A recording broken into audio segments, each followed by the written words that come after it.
Because first it told me I had a bad connection, but it seems like we're okay. No. You look perfect. Why, thank you.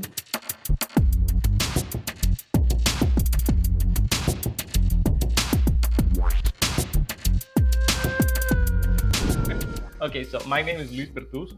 I'm Latin American, although sometimes people say it doesn't sound like it, but trust me.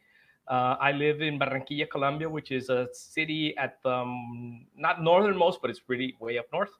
We're in the Caribbean Sea. I live in the tropics, so it's warm all year round. So right now, while you guys are freezing your buns off, I'm at a balmy. Let's translate to Fahrenheit. I'm at a balmy 80 something. Oh my Low gosh. 80 something. It's 31 centigrade, which is what, 83, 84? I don't know.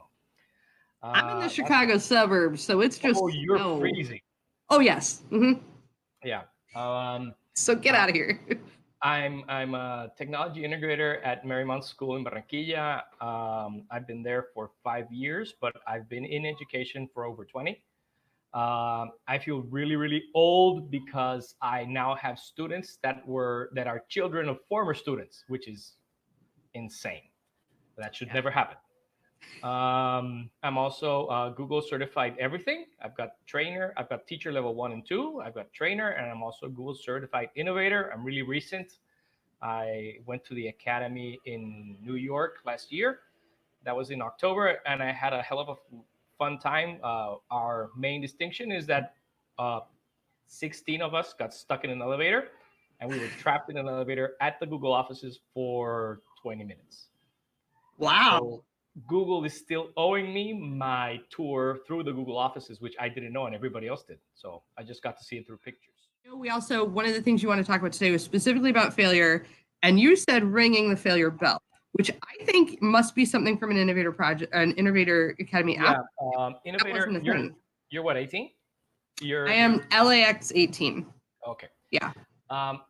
From around next, I think it was, yeah. But you guys didn't do the design thinking focused academy. We did Future Design School. Les was there. She did that. But now that you just said Mexico, I remember that after theirs was over, we did have a thing on Twitter where they were doing like Failure Friday, and they were like those things. So I wonder if it came out of theirs. Mexico had a really beautiful phrase. It's called fracasombroso, which is like amazing failure. Mm-hmm. We had in our academy, we had a fail bell. So every table had a little tiny bell about yay big. And if you decided to change something, or if you decided that you were going to like refocus or whatever, you were supposed to ring the bell loudly. So, and then since most academies are 36 people large and ours was 42. Wow. I imagine they have like their academy bag or whatever. They only packed 6 bells. And there were 7 groups. Okay. And my group was the one that had no bell. So we had to like make do. And then we found out the guys who ran audio and video in the back, they had a little tiny gong. So we had a fail gong. That's great. I was just going to say, I want the failure air horn. Failure air horn, we would have gotten kicked out of the offices. That's why it would have been so great. All the people at Google were like avoiding us like the plague. So there was like a bathroom right near us. And then we noticed that nobody went there. And, that's interesting. So yeah, we were instilled. They were really heavy on the failing forward aspect and how we should try and embrace. If you decide to change, you should embrace the failure and just go and move forward and power through. So my project is a funny story. I'm really passionate about my project, mainly because I'm one of the people affected by it. And my project has to do with lesson plans. And it's not that I don't like making lesson plans. It's that it annoys the heck out of me. Yeah. And then if I could like freeform a lesson plan, I think it would be a lot more fun than if I had to comply to a certain form or a certain rigor. And that's what really bugs me. So if my idea was trying to come up with some weird system or whatever, where you could make lesson plans easier, less of a hassle, and then you could comply with less work, because that's the idea of technology, is to work less, not work more. Mm-hmm. And then also try and do also on the back end. The administrative staff or whoever's in charge of looking over what you're supposed to be doing could just consult really fast what you're doing, what you're supposed to be doing, where you're supposed to be compared to what the curriculum says you should be doing. And if they'd want to pull like a walkthrough or something, they could just pull up like a menu, and then they'd have like a checklist or whatever, and they could do walkthroughs compared. It would be really easy for everybody to do. So that's the big idea. And then when I got home after the academy high wore off, because there is such a thing as the academy high. They don't give us anything that I know of.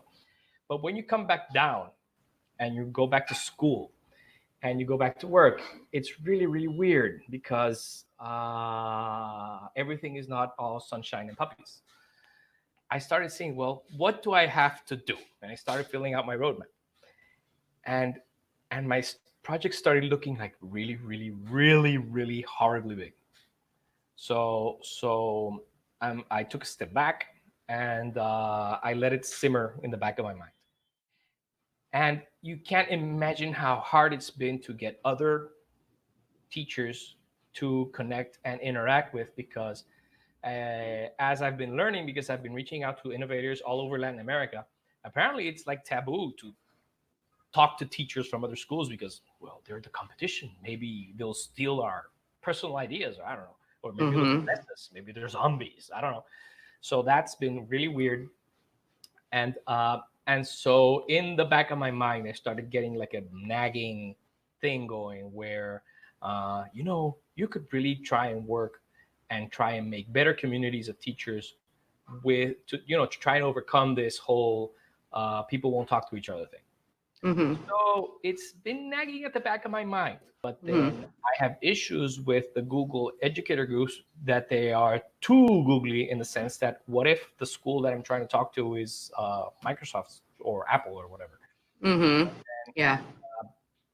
You're missing a little. So the whole Google title maybe draws away from that if you're not, like breathing the same air. I don't know. So yeah. So right now I'm like that much away from ringing the bell and switching from my original project to doing some community-based, inclusive, I don't know, something. And I'm afraid I don't want to let go of my original project because I really do like it anyway. And I believe that it can help other people, not just me. And I've been doing like little teeny tiny things that work for me. So for example, right now, I'm an autocrat nerd, sort of. So right now what I'm doing is I'm doing my lesson planning within a spreadsheet. And then I have to hand it in the official glorified baptized school format. And that I do through Autocrat. So I have like a template there, and just everything gets filled in by magic.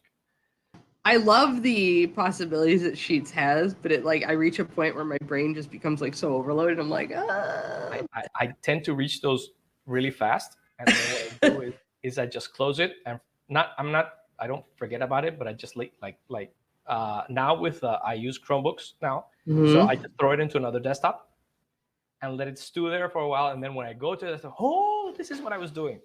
And then the thing is that I suffer of doing that too much, and then I start doing something that I really, really have to do, and then I say, no, you know what, I need to step away, because or else I'm going to get brain fried. I'm not going to be able to do it.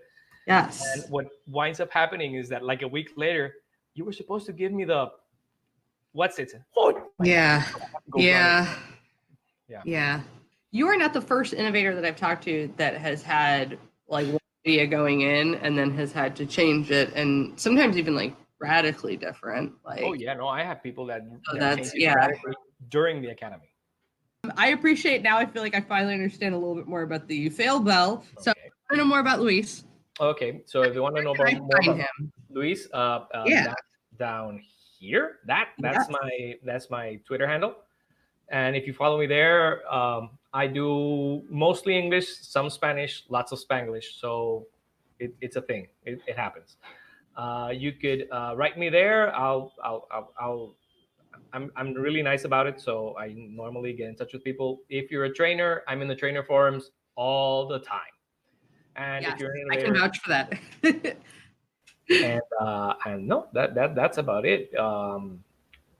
I'm always up to try and help people out do a thing. And if it interests me, it's even more fun. If it's something silly, I never berate people for asking silly questions. It's sillier that they don't ask because they're afraid of getting, I don't know, like Yeah. booty or something. It's weird. Be sure to subscribe to the Reset EDU channel for the latest project updates and episodes. If you're interested in a reset for your own classroom, be sure to fill out the form at bit.ly/resetedu. Thank you for watching.